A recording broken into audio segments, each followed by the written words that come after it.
Greetings, Wisconsin citizens. My name is Tiffany Keogh. I'm a mother, a resident, a parent, a concerned citizen for the state of Wisconsin. I am very, very concerned about the future of our state, more specifically, the future of our children. Our children are our future, and that all starts with education. If we gut the education system, if we gut the schools, if we diminish the roles of teachers, we will have a big problem.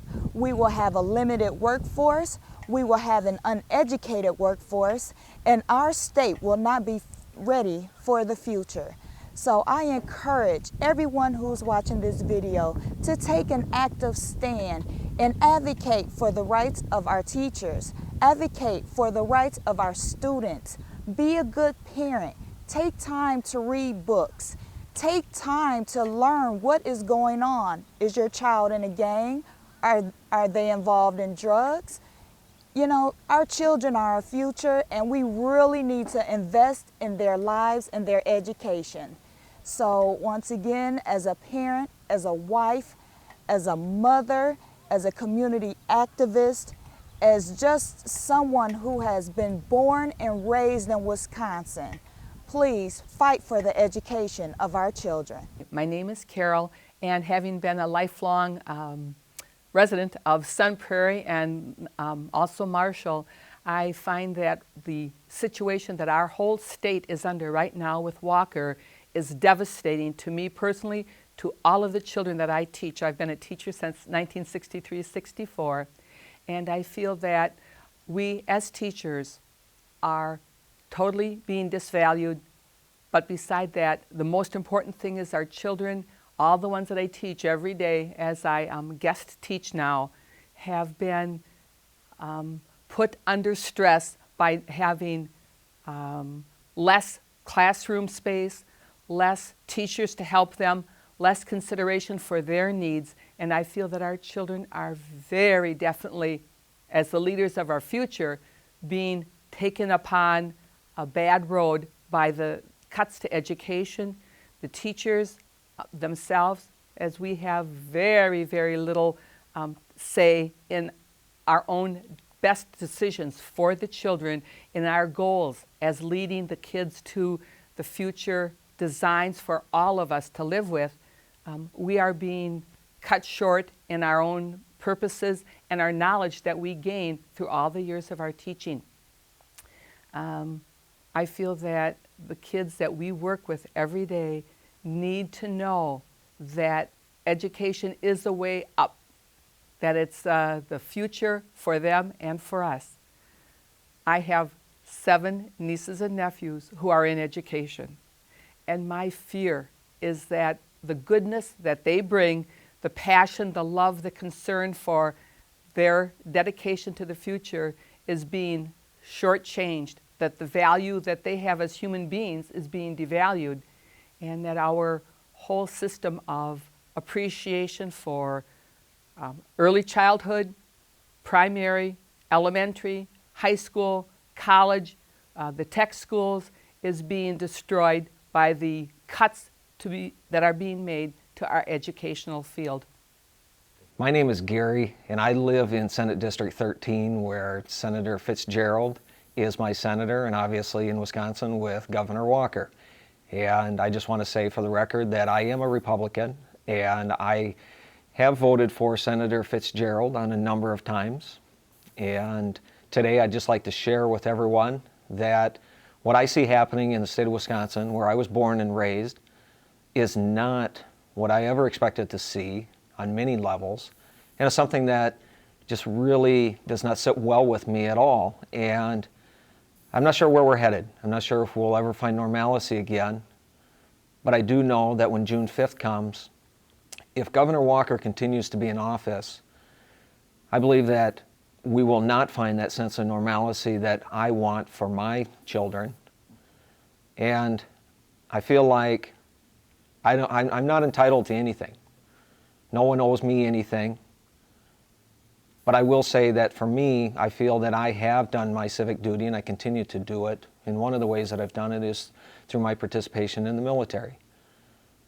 A lot of people have done that. I'm not the only one. But I've been in the military. I've served in Iraq, not once, but twice. And in doing that, one of the things that I'm really proud of is the things that I was able to do while in the combat zone to actually promote democracy and promote freedom. We actually worked very hard to try to get more kids back into schools. We actually went through a process of trying to improve schools physically, trying to get teachers in schools. We even went through the process of trying to get just basic services up and running again, not only for the people of Iraq, but for us as soldiers. Things like garbage collection, sewage treatment, electricity, things like that we take for granted in this country. And there's so many more things I could talk about that we did that didn't get covered in a lot of the war coverage that we tried to do. I feel very proud, I feel very honored on what I was able to do as a soldier over there. I've been to other countries as well, but I find it really ironic, I find it disgusting actually, that I was able to go overseas and so many of us put ourselves in harm's way and did these things to promote democracy and try and give them a sampling of what it is that we have here. But yet under Governor Walker, those civil liberties, they're going away. Well, I'm really stunned when I heard that the governor had made a statement that he believes he has to divide and conquer the state of Wisconsin, and he made that statement to one of his major fundraisers in Janesville here a short time ago. And he sure has been effective at dividing and conquering us. Neighbors on my street can't talk to one another because of their divide over this whole political issue. People in their families that I know of can't talk to one another. And the worst part of all is that my son and I, who are very close, can't talk to each other because of this terrible divide. That's not what a governor should do. Governor Walker is planning to spend $25 billion in this campaign, a record for any kind of race for governor in the state of Wisconsin. It's stunning to think that that much money could be spent on one gubernatorial race. And what's even more stunning to me is the fact that 74% of that is coming from outside the state of Wisconsin. Who is he representing? My family, who've been lifelong members here in Sun Prairie, living on a farm, born and raised on a farm, and our little dairy farm was what we knew. My father was a staunch Republican. There was the Farm Bureau contrasted with the Farmers Union at that time, and there were differences in the way that they approached farming. Two of my brothers, and I'm one of 7, the oldest of my 4 brothers and the youngest of my 4 brothers are very staunchly Republican. That's what my dad was. The other 2 are very strong believers in the democratic way, and having been getting together at family get-togethers, we cannot approach the whole thing because of the differences in the strength of feeling. But my father, as a staunch Republican, belonged to the Republican Party of many years ago. What we have now is not the Republican Party that my father knew, loved, and served as a farmer and as a member of Sun Prairie organizations. So this is one of the things that I believe the divisions that have been created affect every family, every person, and it's very important that we get back to the real humanity of people helping people and people working, sharing, and loving as families and as community members, compromising and working together openly without hidden agendas. There is an African proverb that states, "It takes a village to raise a family." Where is our village? How are our families doing? How are the families that's living in poverty, Our children are homeless. Our education system is broken. We have a lot of minorities, African American, Hispanic, and Hmong, that are not graduating high school. We have a whole lot, scores and thousands of unemployed youth, unemployed men from 18 to 22 that are unemployed. Our village is falling apart, and we all have a role to play. We need to take an active role in the governance of our communities, our neighbors. When you see someone in your neighborhood, do you know your neighbor? Do you know your next door neighbor? Do you know who lives behind you? Do you recognize the cars that roll up and down your street? Do you go to parent-teacher conferences? These are all the things that it takes to raise a village. It takes a village to raise a family. So let's make our village stronger. Let's make our family stronger, and let's get involved and fight for Wisconsin. Historically, Badger Care has been one of the most successful programs here in Wisconsin. It's made us a national leader, and it was able to expand the care for those who have no other means. So it included a larger part of the family, and really focused on the needs of the people involved rather than just one individual. And I would say this, we have friends who have had absolutely Badger Care save them because they would have been bankrupt without it. And in fact, they had been in the system and the company moved away and they had inadequate health care coverage. But Badger Care made a huge difference. The tragedy of all such things as Badger Care is that if you earn too much, then you get off it.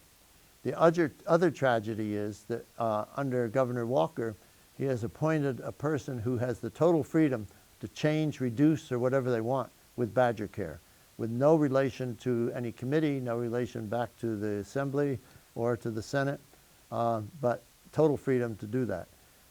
So it has become a pawn for destruction by those who don't believe in it. Whereas the people who have used it and need it, it's been phenomenal. And I'll say this, my wife remained a real doctor longer than I did, and it meant a tremendous amount for her patients and also for some of our friends who are of limited means. So we should not let it be weakened and destroyed. The goal of this administration is to weaken it and destroy it. And they'll say it's not, but actions speak louder than words. And I can say that the actions show that they are double talking when they're saying we're not weakening it, we're not destroying it. We're just reducing the number of people who can be covered by it and maybe reducing some of the benefits you get from it. But that's not destruction? Nonsense. That is destroying it. My name is Laurel Mark. I'm a primary care internist here in Dane County mostly. One of the more distressing things that we've seen in the last year has been the reduction in the changes in Badger Care. And the consequences of that are that it is, first of all, harder to get on it, so fewer people are on it. This includes children.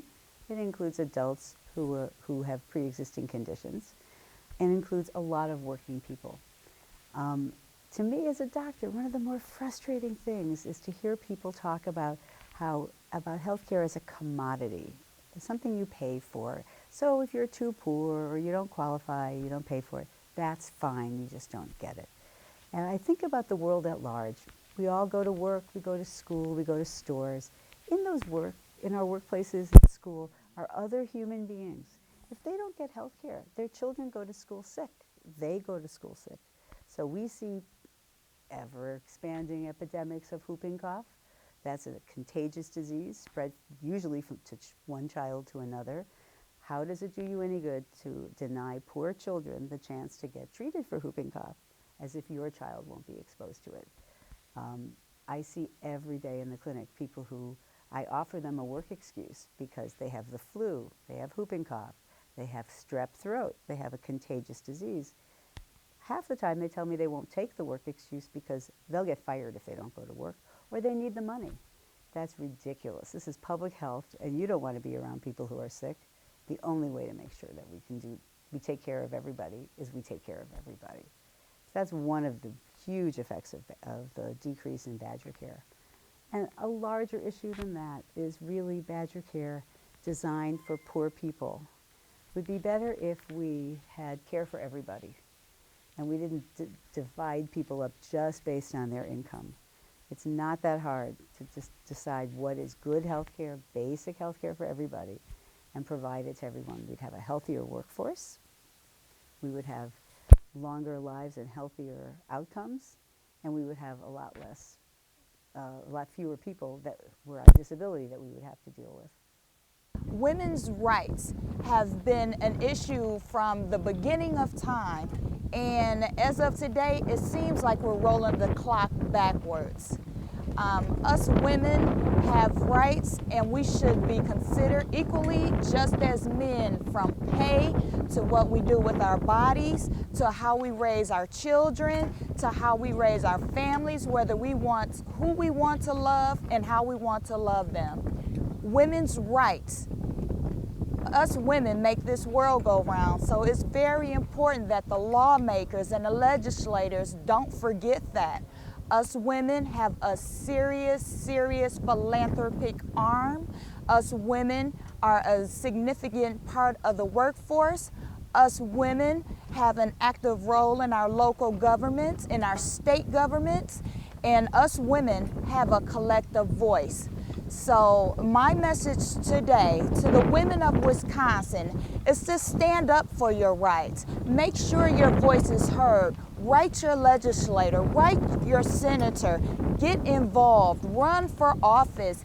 Anything that is geared towards women, get involved and get your families involved, because we are all one and we're not in this fight alone. One of the real privileges that we have celebrated in this country and in this state is the right to vote.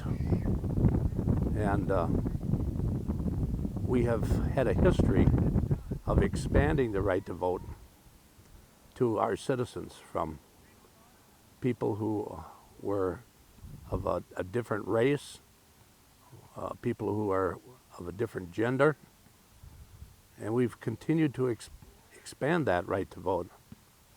And it's quite shocking that under the governor's recent legislation that this has turned in the opposite direction. And there's been a move to deny people the right to vote. And it's no fault of theirs. Some people simply don't have birth certificates. They've been voting for decades, and now all of a sudden they have to produce a birth certificate. And the only reason is because this new legislation has been passed. And if you do the investigation, you'll find out that fraud is not a justifiable reason for this legislation, because there was no fraud. So what is the intent of the legislation? It must be that the governor doesn't want certain people to vote. And it's pretty tragic. The other day I was talking with one of my neighbors, and we were talking about the fact that he had fought in the Vietnam War for the purpose of trying to extend freedom to the people of Vietnam. And he still bears battle scars of that era in his life. And he was very saddened to hear that his mother, who was in a nursing home, was now going to have a hard time voting because she didn't have the documentation that would be required to vote. Here he had fought to give the Vietnamese the right to vote, and his own mom here in the state of Wisconsin is now going to be denied the right to vote. How tragic. If you talk just about being a soldier and being a veteran, I know this is supposed to be the year of the vet under Governor Walker, and that sounds great, but when you break it down and you pull the smoke and mirrors away, I cannot believe some of the things that are happening. Freedom Salute, for example, that organization, when they had all that money that was coming in from people wanting to have it help veterans in need, it was doing well when it was under the auspice of the vets group. So then Scott Walker, when he was county exec, he decided to take a wheel that wasn't broken and appoint Tim Russell to it. Well, I couldn't have told you who Tim Russell was before, but I certainly know who he is now. After he embezzled the money, did those trips to Hawaii, did all those things with stolen money. And not just stolen money, money that was supposed to go towards veterans. I'm sorry, but that does not sit well with me, that Governor Walker was part of that. Then he turned around and pulls Kevin Kavanaugh into the picture, and it just gets worse. You can't tell me that Governor Walker didn't know what was going on there, and he let it continue. You know, then you go on to some of the speaking events that Scott Walker, again, before he was governor, he did some things down in Milwaukee County with speaking events for vets. And did you notice who he had come up for his speakers? Charlie Sykes. And then Scott Walker himself. You know, and I'm not opposed to that. But what I am opposed to is, why is it that when you had some board members for some of these vet groups that were veterans themselves, they were denied the opportunity to come up and be part of the speaking format? Well, they were allowed to be off to the side, but they didn't get to actually speak. Why is that? Was it really about the vets and their families, or was it about Scott Walker and his political future? The other thing I look at is the vet homes that we have in the state of Wisconsin.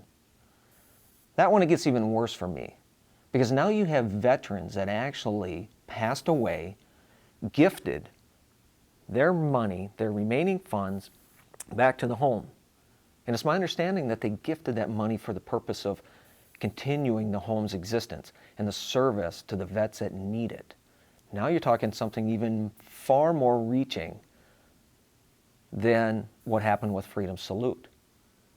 But now if you look at Governor Walker, you know, not County Executive Walker, but Governor Walker, who's telling us all these wonderful things he's doing during this year of the vet, he is actually changing it so that those funds can be put into the general fund for the vets, and then they can use it in other places. Now, people can say what they want to say, that, well, it's still going towards the vets. Well, number one, it was left by vets for the home. That's a fund raid. And number two, how do we know, with all the other fund raids that have happened, that it'll even stay there for the military, much less the vets?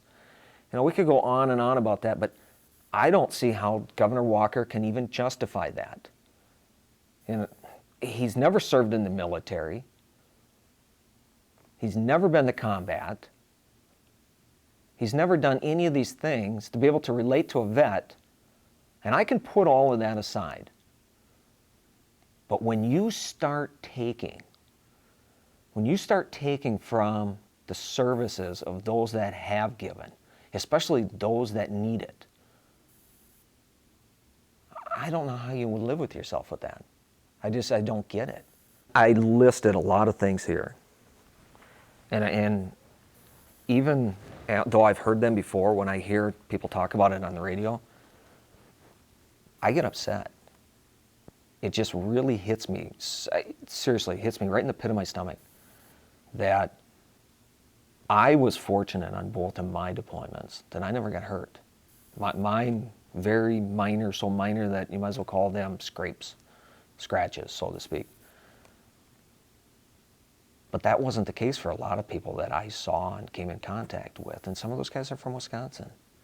Some of those guys aren't here today, and women.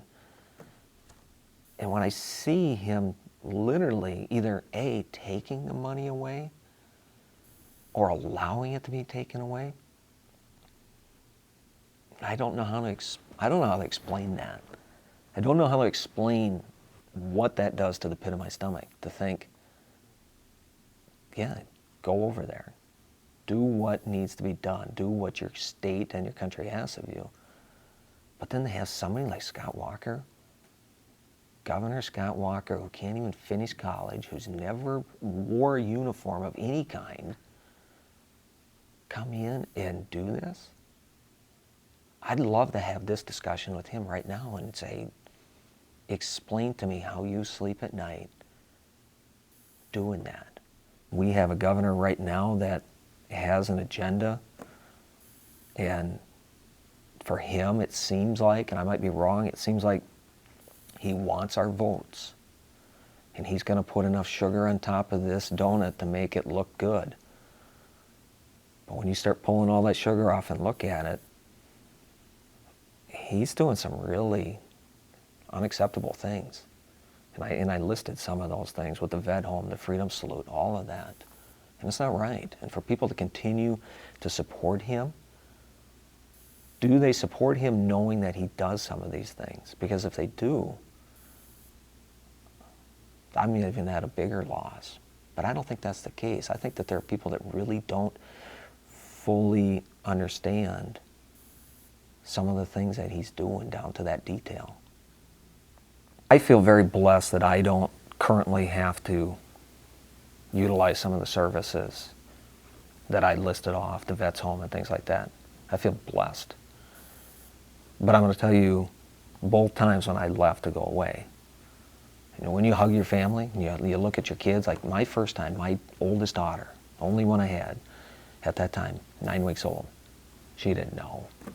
But I looked at my wife and I'm like, I don't know if I'll see you again. And I don't know if I'll see her again. Then the second time I went, now I have a second daughter. And both of them are old enough to understand. You know, they didn't understand everything, but they understood there was a harm's way factor. And I had to hug them both and reassure them that I'd see them again. And they looked at me. They knew I was lying to them.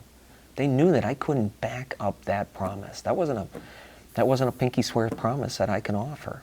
Or I couldn't back it up. And they knew it.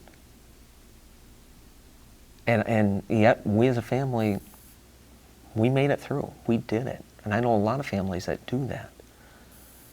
And I feel very blessed that I don't have to use some of these services. But for those guys that do, to have Governor Walker take that away and to be messing with it, it's not,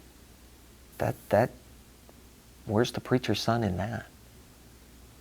You know, when I look at some of the guys that I ran across that got shot up or hurt and things like that, they're going to need a lot of extra support back here. And these benefits and these different services, it's going to be the minimum of what they'll need. And yet he's taken away from it. And I don't get that.